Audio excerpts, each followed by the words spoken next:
Assalamu alaikum урматтуу көрүүчүлөр. Бери жакыныраак отуруп 5 мүнөт убактыңызды бөлөк этиңиз. Мен дүйнө жаңылыктарынан айтып бермекчимин. Каналыбызга каттала кетиңиздер. Бүгүн 27 мартта жакынкы чыгыштагы кырдаал болуп көрбөгөндөй кооптуу чекке жетти.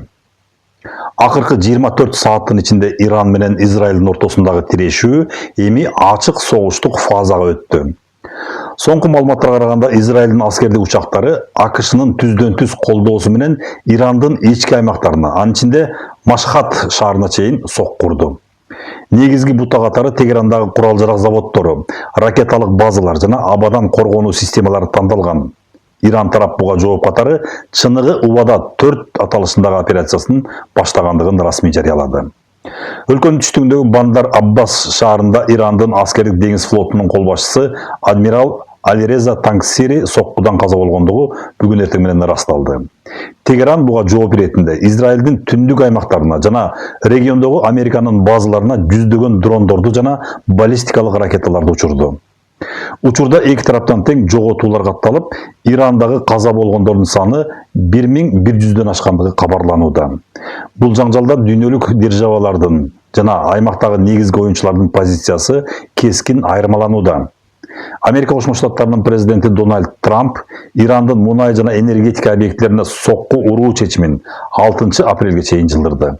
Бул кадам дипломатиялык сүйлөшүүлөр үчүн акыркы мүмкүнчүлүк катары бааланууда.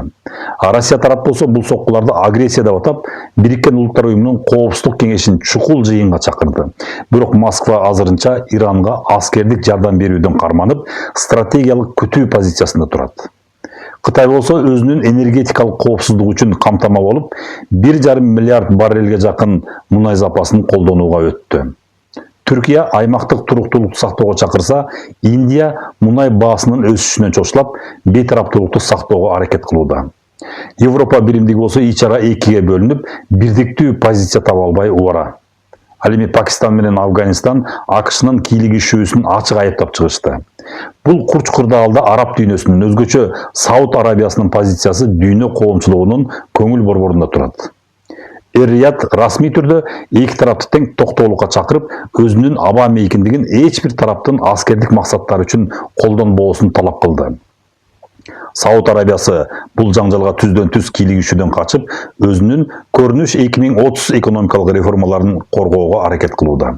Ошентсе да Сауд Арабиясы Израилдин айрым кадамдарын айыптап, ошол эле учурда Ирандын аймактагы таасиринин күчөшүнө жол бербөө боюнча Америка Кошмо Штаттары менен жашыруун консультацияларды жүргүзүп жаткандыгы кабарланды. Иордания, Бириккен Араб Эмираттары жана Египет сыяктуу өлкөлөрдө аймактын чоң согушка айланып кетүүсүнөн чочулап, гуманитардык коридорлорду түзүү жана деэскалация боюнча активдүү дипломатиялык иштерди башташты. Араб өлкөлөрү негизги коркунуч жаңжалдын алардын аймагына өтүп кетишинен жана качкындардын агымынын көбөйүшүнөн өтө кооптонуп турушат. Эң кооптуу жагдай Ормуз кысыгында түзүлдү. Бул аймак учурда дүйнөлүк соода үчүн дээрлик жабык турат.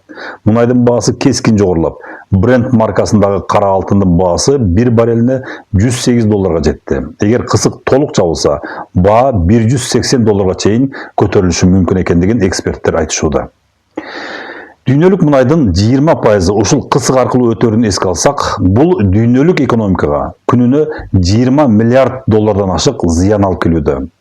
Учурда 200дөн ашык танкер кысыктын оозунда токтоп турат.